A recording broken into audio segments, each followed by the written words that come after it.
Daybreak Africa.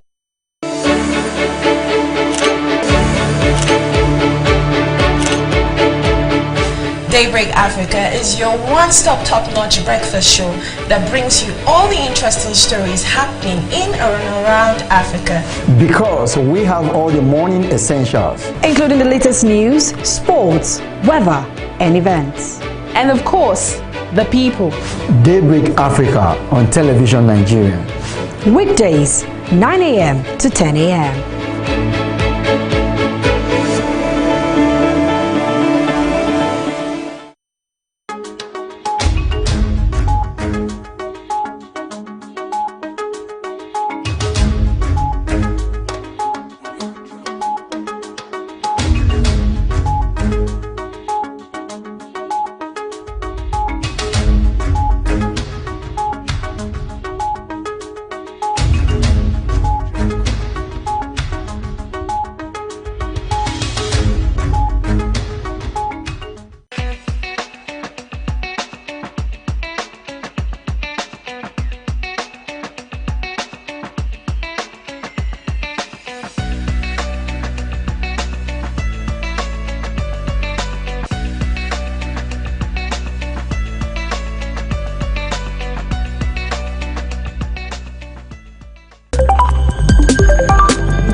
It is another beautiful edition of your one-stop breakfast show, Daybreak Africa on Television Nigeria. Good morning and many thanks for joining us. My name is Elvis Oga. Yeah, like you said, many thanks for joining us. My name is Mercy Joe. I'm sure we all slept fine.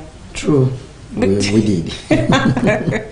All right. Good morning, Mercy Joe. Good morning. I know you were so eager to bring out what's happening, so you forgot to do the normal salutation. What salutation have we not done before now?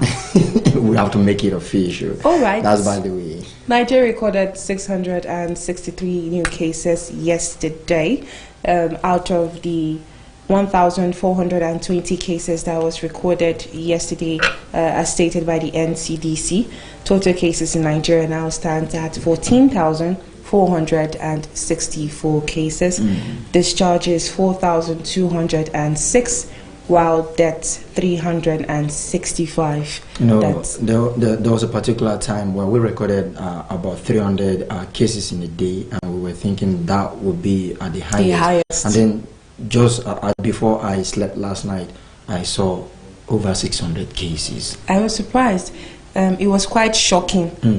I was eager to understand how we resorted to 663 cases in one day until I now found out that they tested about 1,420 persons. Okay, that's been like the highest test conducted in a single day so far. Yes, because I came across a particular statement credited to the leader of NCDC when he was talking about Nigerians ordinarily were running away from being tested initially, but now they are coming out more to be tested, and it actually lays some credence to the claim by the chairman of the Presidential Task Force, who also doubled as the secretary to the government of the Federation, the person of Boss Mustafa, when he said COVID-19 is actually just starting in Nigeria. So I think we've actually seen some of the credibility to that statement credited to him. Yeah, we haven't gotten to the peak yet, the peak of the COVID-19. 79,000 plus samples has been taken in Nigeria so far. That's tests that have been conducted. And Lagos has the highest with 23,100 tests conducted, followed by the FCT with 9,000 plus. Okay. And the so to an extent, that explains why we actually have the highest number of cases from these states as well, especially Lagos. And then yesterday when we saw over how many cases from Lagos out of the 660? 200 plus. And then the next state close to it was Ogun State. Then you could understand that because of the proximity between these two states. But still, this Ogun State has been the state that had the most of the lockdown rule. Even when Lagos kind of gradually eased their own lockdown, Ogun State still remained on total lockdown. But we now get to see a situation where Ogun recorded about 100 cases. 108. cases yesterday. Unlike before, Ogun State would have been record like probably from 50 cases and below, or below, and then now you see 100 plus, and one will begin to wonder ordinarily like how, even if they're it's just like you now saying maybe probably Kaduna recording about 200 cases despite their strict measures. So one begins to wonder, is the virus floating in the air? When we were actually analyzing yesterday, especially with the statement that projected Nigeria not to have been at the peak of the infection yet, Victor said something yesterday. He said, does that mean we're actually busy locking down when we've not really had a situation at hand? But that's not the case 100%. But I think for projections to be like, okay, we are about to witness the real case of COVID-19, maybe because of the tests that are about to be conducted and all, it actually bring worries to the mind of people. Okay, now all this while we were on lockdown, and we said we've not really started. Now that we're about to start, and then we ease the lockdown, how do we explain What next that? again? What next again, like you asked? Okay, at the plenary yesterday, there were actually some issues concerning the reverse budget that was supposed to be passed. You know, there's these complaints about budget being passed not early enough in Nigeria, and then if not for the administration of President Muhammad Buhari, who actually saw that, okay, this is a problem that needs to be addressed, and we've actually seen early submission of budget for the past 5 years of his administration so far, both the last administration and the 1 year into the new administration. But just yesterday, when like this year's budget was actually submitted earlier, but because of COVID-19 and then several other factors, there has been a little delay concerning the passage of that. But with the gradual ease of the lockdown, the Senate were actually ready to pass it yesterday, but they noticed some gray areas which they actually talked about, and that has to do with COVID-19 intervention fund, which is 500 billion naira. Now, like slated, 500 billion naira, 314 billion naira was allocated to the rest sections and sectors apart from the health sector. Apart from the health sector. And they were rightly captured in the budget. But the 186 billion that is allocated to the core health sector was not detailedly outlined. So that caused like a framework of negligence. And then health sector again, which was not accepted at the point. I think that's why most Nigerians are commending the National Assembly, because the Senate President made reference to Section 80 and Section 81 of the Constitution that actually give the National Assembly the prerogative to make sure that they endorse or take into account every penny before it can be spent by the executive. And at the committee level, it was reported that they let the budget office know about this, and they accepted that, okay, it's a mistake on their side, and they were expected to send a letter to effect that correction. But till yesterday, the data was not been gotten. So that actually put the approval of the budget on hold since once yesterday. Again. All right, 186 for health omitted from the 314 billion, however, was pushed out, but the most essential, which is the health where all COVID-19 is in it, was not actually stated there. Now, we're not saying probably there's a hanky-panky kind of play, but they omitted it, so that's going a long way to say because people can actually capitalize on that loophole and then maybe carry out some mischievous act, because the whole budget of 500 billion naira intervention fund was captured, but the breakdown, that's where the problem lies. And then if, for instance, somebody want to be fishy with it now, they will be like, okay, 314 has been accounted for, what happens to the 186? Where was the outline? You see, the lawmakers here, this is a kudos to them, a big one. They actually, especially when we were talking about fight against corruption, which is one of the strong point or agenda of this administration. So kudos to the lawmakers, like you rightly said. Yes, kudos to the lawmakers. They are actually being on their feet right now to make sure all this is going in places. Nigerians are seeing it, that at any point in time they will come out and say, why is this like this, why is this like that? We're happy to see things like that. Exactly. Susan Archie has some juicy news for us this morning, and would love to listen to what she has for us. Let's go to the news desk. There are a lot of false information about the coronavirus. These are the facts. People of all ages can be affected by the coronavirus. However, older people and people with pre-existing medical conditions such as asthma, diabetes, heart diseases are more vulnerable to the disease.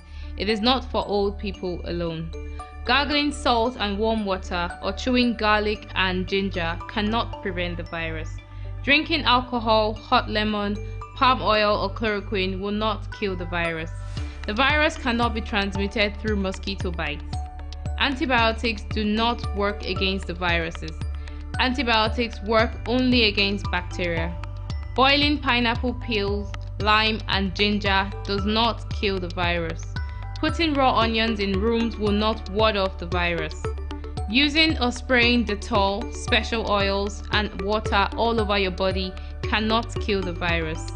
There is no scientific evidence that cooking, drinking, or eating any of these is an effective treatment for coronavirus. Do not self-medicate and take responsibility by sharing only verified messages from health authorities such as NCDC, Federal Ministry of Health, and WHO.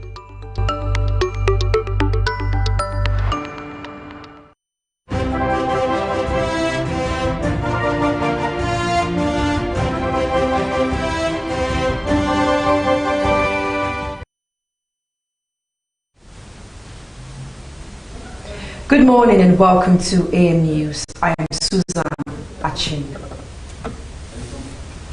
U.S. Senate has confirmed General Charles Brown as Air Force Chief of Staff, the first African American to ever lead one of the Pentagon's 6 armed services. Brown, 57, currently commander of the Pacific Air Forces, will become only the second African American to ever serve on the powerful Joint Chiefs of Staff after former Joint Chiefs Chair Colin Powell during 1989 to 1993. His confirmation in a unanimous 98-0 vote in the Senate comes as protests continue around the country over racism and mistreatment of blacks in the wake of May 25 killing of George Floyd by a white Minneapolis policeman. President Trump chaired the confirmation in a tweet. Meanwhile, the funeral of George Floyd, an African-American whose death in police custody spawned global outrage, has heard impassioned pleas from racial justice. Speakers in the church in Houston, Texas lined up to remember a man whose crime was that he was born black. His coffin was taken from the church, driven in a motorcade to the Houston Memorial Gardens, where he was to be buried beside his mother. The service was held at the Fountain of Praise Church, attended by some 500 guests, including politicians and celebrities. Mr. Floyd's coffin was taken to a cemetery in Pearland, south of Houston, for a private burial ceremony, and for the last mile of the procession, it was conveyed in a horse-drawn carriage. The Nigerian Center for Disease Control (NCDC) has announced 663 new positive cases of coronavirus in the country. NCDC disclosed this in a tweet on Tuesday night, bringing the total number of confirmed cases in Nigeria to 13,464. According to the health agency, Lagos State recorded the highest number of infections for the day in the country with 170 cases, while Ogun and Bauchi had 108 and 69 cases respectively.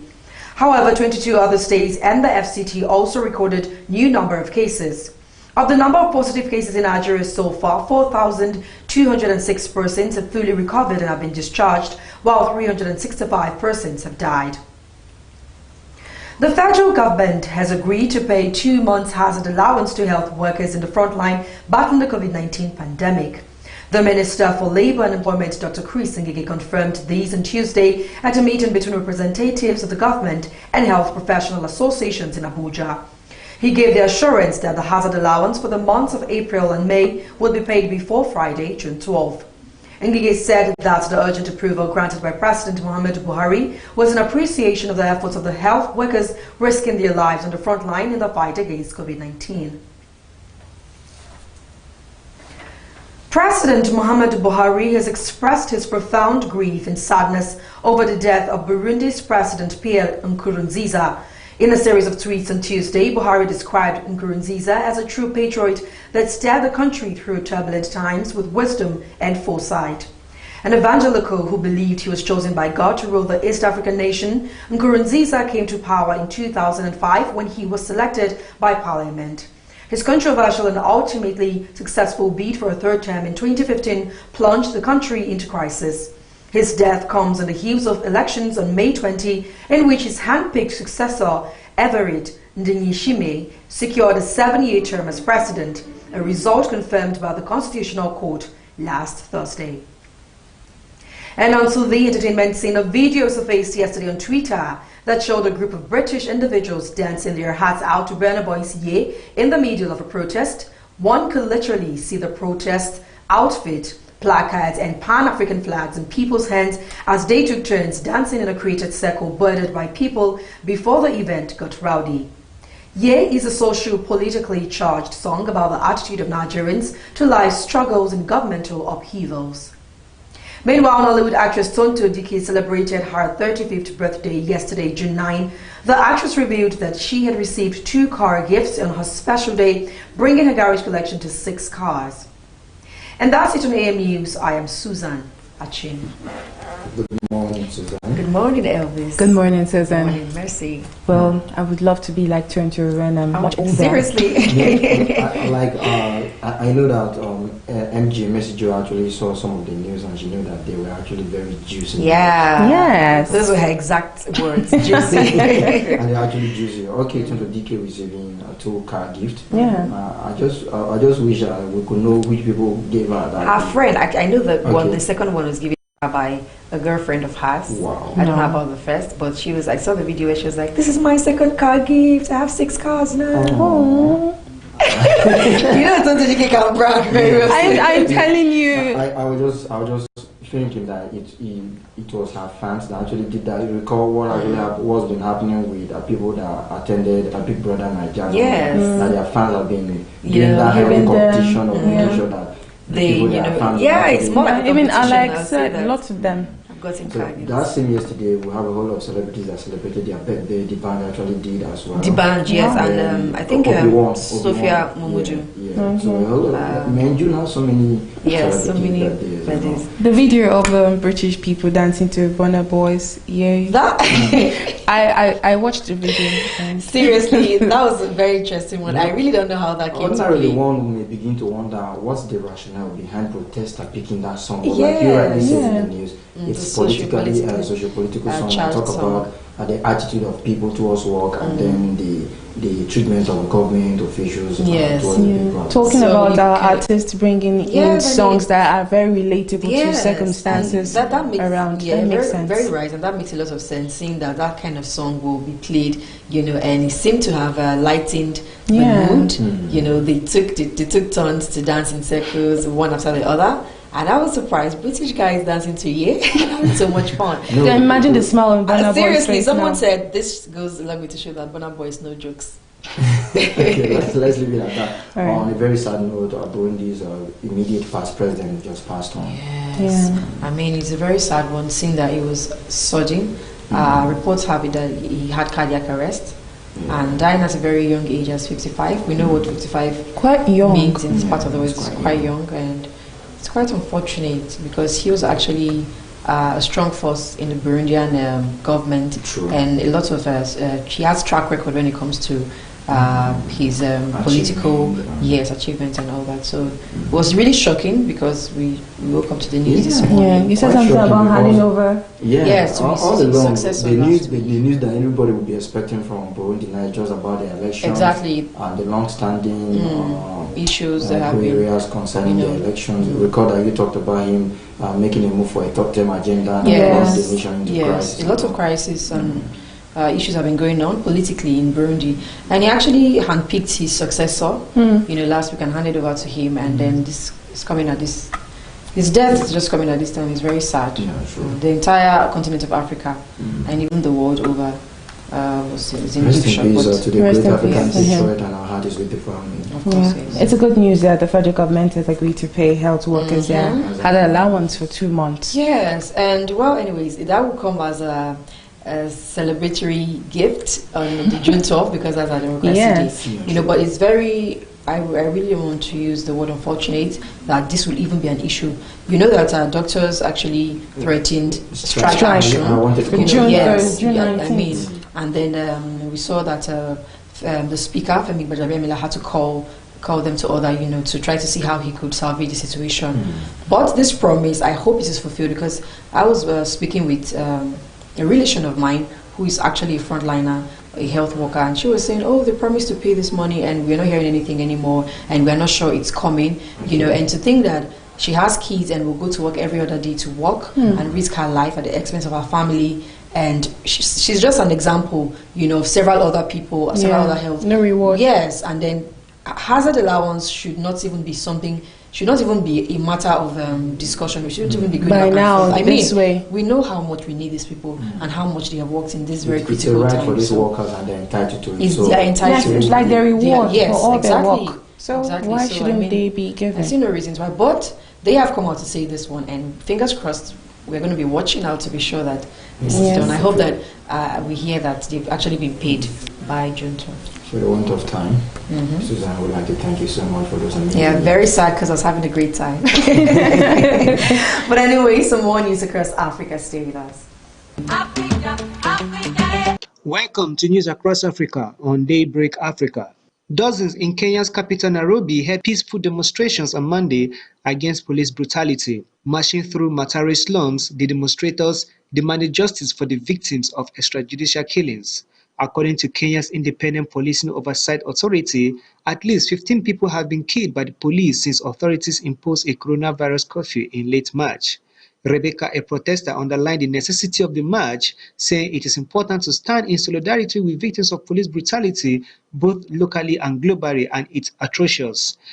We are sick and tired of the police brutality. We want justice for everyone, regardless of whether in Kenya or all over the world. LGBT, anybody, Black Lives Matter. We just want justice. There's no need of violence. Nobody needs to be killed. Nobody needs to be beaten, said by another protester, Beatrice. Kenya's police force is often accused by rights groups of using excessive force and carrying out unlawful killings, especially in poor neighborhoods.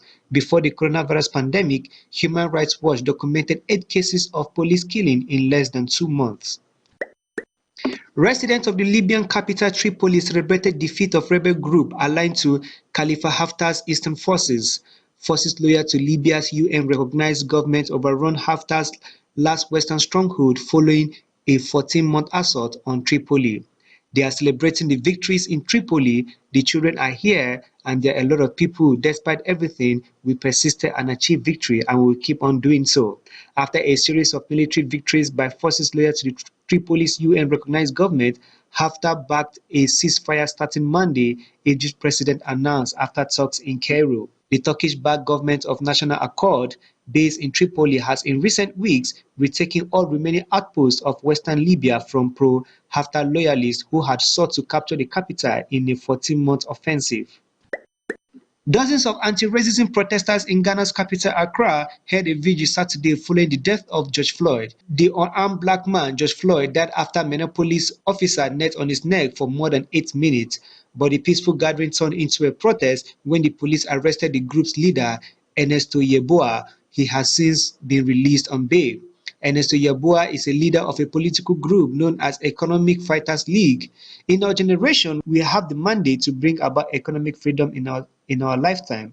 None of you are going to die. All of you are going to see Africa unite in your lifetime. Unity is a must, said Ernesto Yeboah. According to the protester, they stand against all forms of injustice in Ghana and elsewhere. Justice somewhere is justice everywhere. President Akufo-Addo tweeted his condemnation of the killing. Ghana's Ministry of Tourism also held a memorial in memory of Floyd as part of its Beyond the Return program. The program is a follow-up to 2019, the Year of Return project that saw the country woo the diaspora to retrace their ancestral roots. China has vowed to strengthen international cooperation in future COVID-19 clinical vaccine trials. The country is expanding great effort in the global scramble to develop a vaccine for the new coronavirus pandemic that began in the central city of Wuhan. Wang Zhengang, Chinese Minister of Science and Technology, said when a Chinese vaccine is ready for application after research and development and clinical tests, we will implement the commitment made by Chinese President Xi Jinping at the 73rd World Health Assembly, providing the vaccine to the world as public goods. According to the World Health Organization, there are 125 coronavirus vaccines projects in the works worldwide, with China in the lead. The Asian giant leads the world with 5 vaccine candidates now being tested in humans. Algeria is easing lockdown restrictions over the novel coronavirus. The government issued directive that will see the North African country have a progressive reopening in the coming weeks. Some shops started reopening in Algeria as part of a series of measures to ease the lockdown in place to fight COVID-19, while partial confinement remains in force in most of the country until June 13. We only made deliveries during containment. Once the government gave opening instruction, we were contacted by store managers to come back to work.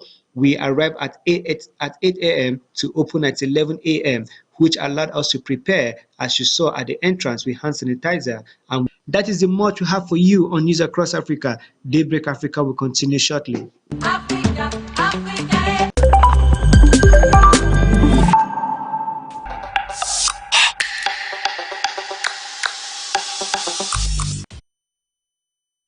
This is still Daybreak Africa on television Nigeria, and you're just listening to those amazing news on Across Africa right there.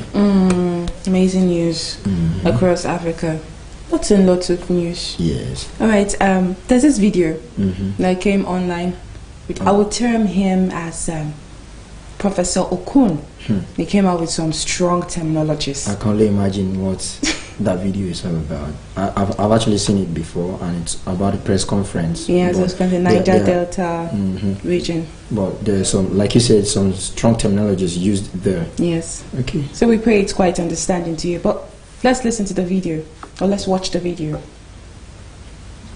Before I go on, let me postulate from the Franz Fanonian dictum, which stipulates that the dialectics of reconciling two conflicting ideas is the algebra of revolution. The overbearing intervention of the state government had further exacerbated oporombium and amounting to sadomasochisms.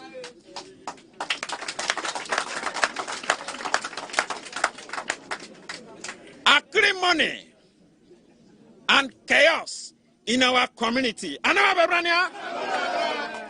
It was a contumelious stratagem by political jobbers to siphon monies. We suffer what we call political axivia neonantorum.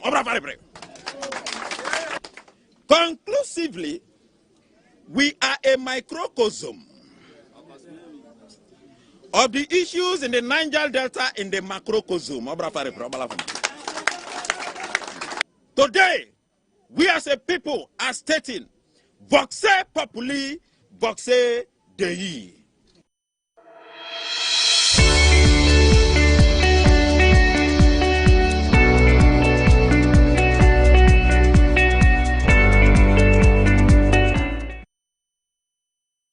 In as much as that video actually had some important and strong messages, I wouldn't want to term it hilarious, but trust me, it has a way of bringing comic relief to people. Recall what the likes of Patrick Obiagbon were doing in the House of Reps during his time. So basically, people were asking, okay, what was the essence of those big grammar, and was he actually communicating? Like Susan just said, once people are not understanding what you're saying, obviously you're not communicating. But at the times when there's tension everywhere, protests about killings, COVID-19 figures sparking fears and all that. These are the technologies we should listen to. that should actually calm people's nerves down, because I don't know, maybe it's because I have a flair for some of those things. I picked something he said, Voxe Popular, Voxe Populi, algebra of revolution. Well, I've gotten some terminology, so if I start using them on you, I hope you'll be very fine. If you use some of them on me, I don't know the meaning, I might have to ask you for the meaning. You see, that's why we should go and ask him. All right.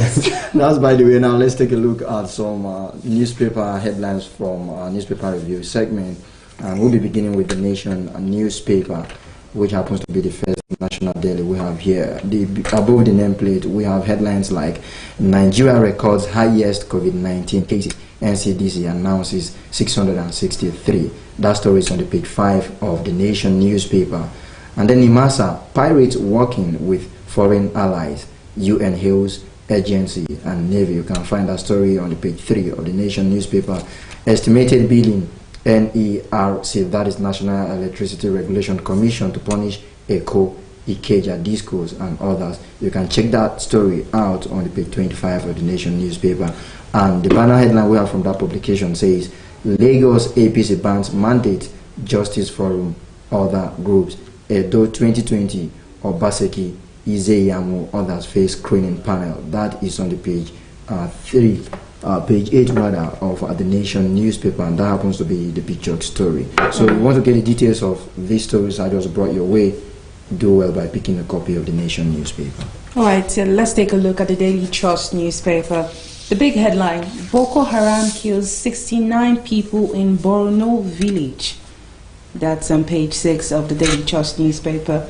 Above the nameplate, Katsina youths protest rising insecurity. Berate federal government. That's on page 45 of the Daily Trust newspaper.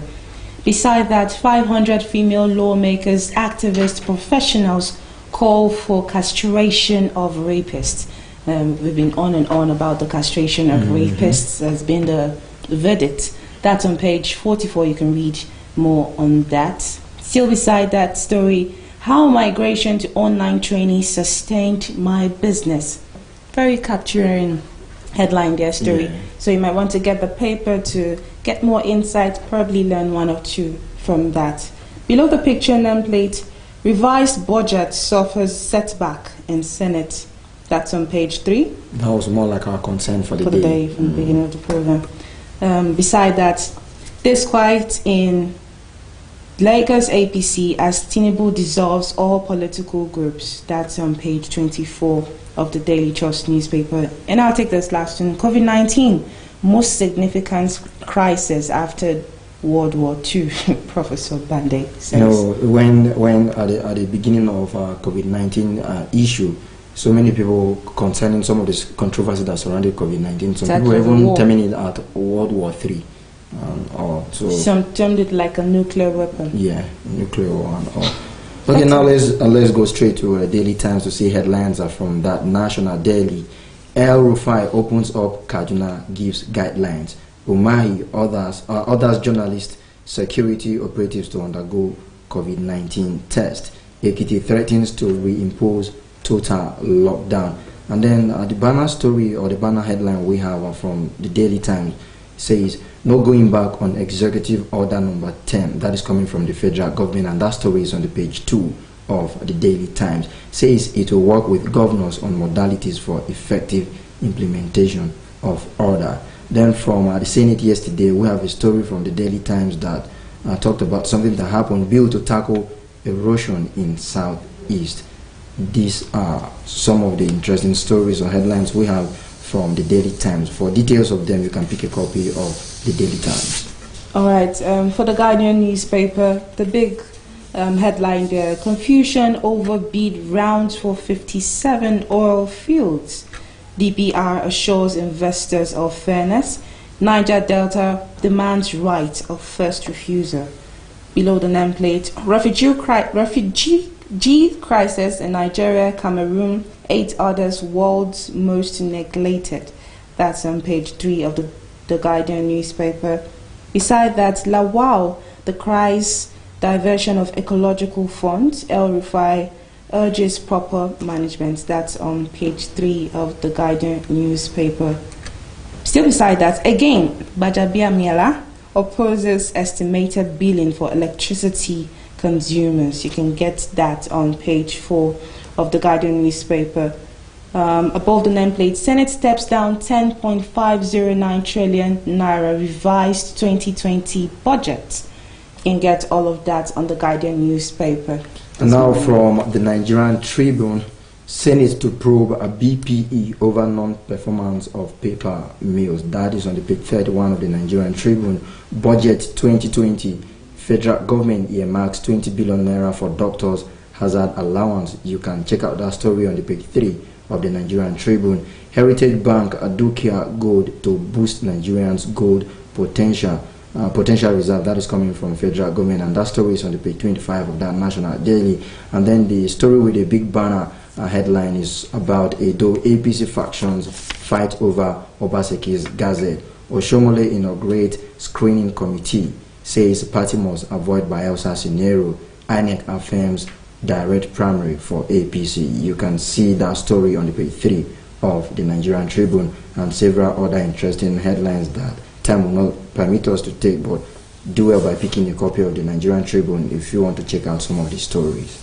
Okay, finally, we take a look at the Business Day newspaper. The headlines here: Nigeria faces acute job losses as COVID-19 incapacitates employers.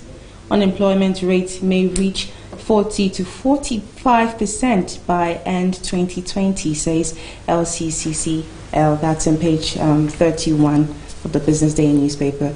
And I'll take this one. These numbers show Nigeria's poor outing among West African countries in COVID-19 fight. That's also on page 31 of the Business Day newspaper. Okay, let's take a quick look at this day newspaper, and above the nameplate we have a story here concerning electricity regulation as 7 discos face NERC's sanctions over uncapped estimated billing. The banner story here is INEC fixes June 2 to 27 for parties' primaries in Edo governorship election. State insists on compliance with Gazette on political gatherings. My certificate duly earned, says Obaseki. APC inaugurates screening appeal committees. And then we have below the pictures story: FG to exclude salaries of IPPIS non-compliant workers from 2021 budget. That story is on the page 5 of this day newspaper. That's all we have for the newspaper review segment this morning. Let's go to Healthy Living Desk and listen to what they have for us.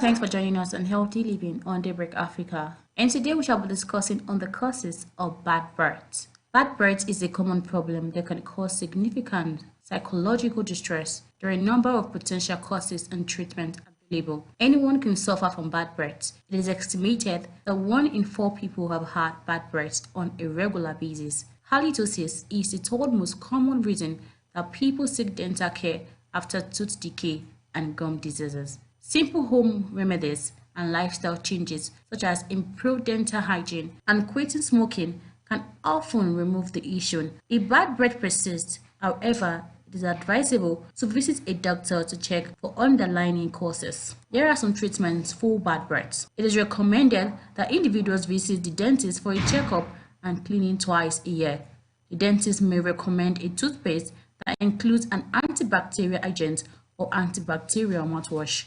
Alternatively, if gum disease is present, professional cleaning may be necessary to clear out the buildup of bacteria in pockets between the gums and the teeth. There are some causes of bad breath. Tobacco products cause their own type of mouth odor. Additionally, they increase the chances of gum disease, which can also cause bad breath. The breakdown of food particles stuck in the teeth can cause odors. Some foods, such as onions and garlic, can also cause bad breath. After they are digested, their breakdown products are carried into the blood to the lungs, where they can affect the breath. Saliva naturally cleans the mouth. If the mouth is naturally dry or dried due to a specific disease, odors can build up. Brushing and flossing ensure the removal of small particles of food that can build up and slowly break down, producing odor. Fasting and low carbohydrates eating programs can produce halitosis. This is due to the breakdown of fat producing chemicals called ketones. Certain medications can reduce saliva and therefore increase odors. Other drugs can produce odors as they break down and release chemicals in the breath. Bad breath can be caused if they have a foreign body load in their nasal cavity, especially in children. But not to worry, there are remedies for mouth odor. Be sure to brush twice a day, probably after each meal. Flossing reduces the buildup of food particles and pledge from between the teeth. Brushing only cleans around 60% of the surface of the tooth. Anything that goes into your mouth, including dentures, a bridge, or a mouth guard, should be cleaned as recommended on a daily basis. Cleaning prevents the bacteria from building up and being transferred back into the mouth. Changing toothbrush every 2 to 3 months is also important for similar reasons. Bacteria, food, and dead cells commonly build on the tongue, especially in smokers or those with a particular dry mouth. A tongue scraper can be sometimes useful. Drink plenty of water avoid alcohol and tobacco, both of which dehydrate the mouth. Chewing gum or sucking a sweet, preferably sugar-free, can help stimulate the production of saliva. Avoid onions, garlic, and spicy food. Sugary foods are also linked to bad breath. Reduce coffee and alcohol consumption. Eating a breakfast that includes raw food can help clean the back of the tongue. If breath, although persists despite controlling these factors, it is recommended that an individual visits a doctor for further tests to rule out other conditions. And that's what we have for you today on Healthy Living on Daybreak Africa. Daybreak Africa continues shortly.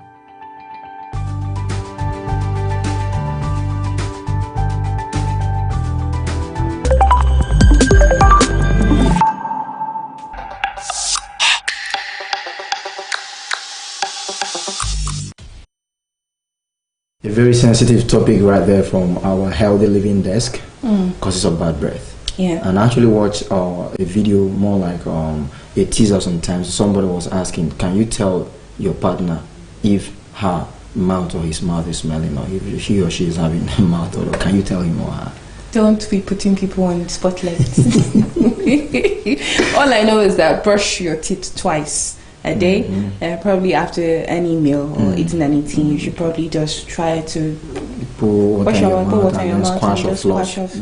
And garlic, you're going to have to eat garlic in the morning, because according to Elvis, my brother and partner in progress, they said that garlic is medicinal, yes, but it gives you no reason to eat garlic in the morning and come and be talking in somebody's mouth.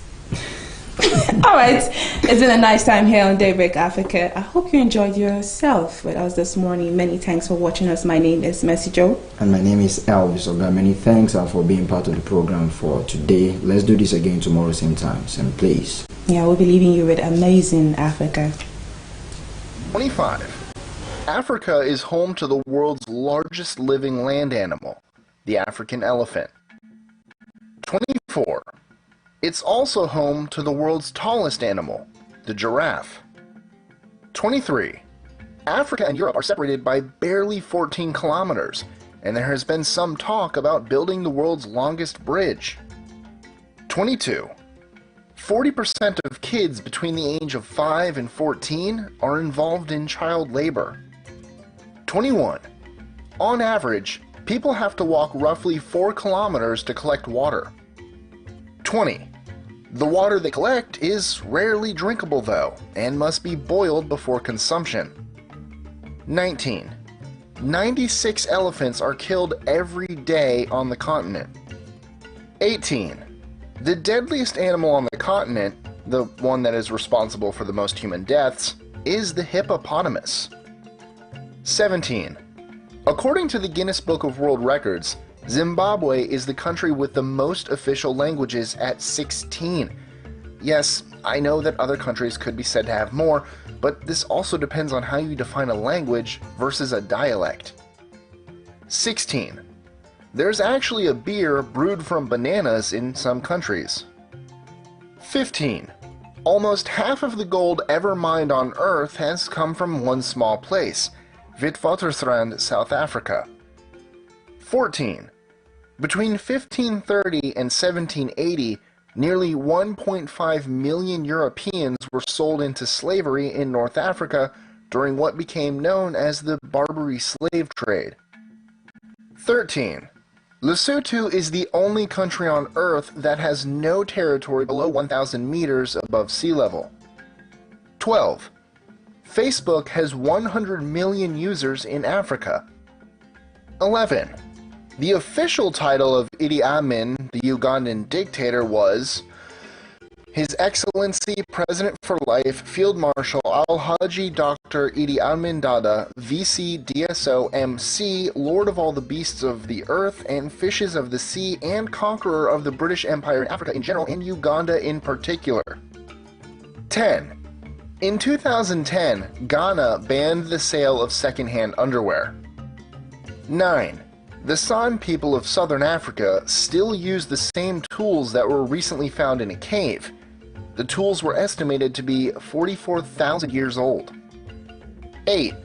In South Africa, you are legally allowed to attach flamethrowers to your car in order to deter carjacking. 7. Tanzania has the world's highest rate of albinism. Unfortunately, albinos are often hunted by witch doctors in order to create various potions.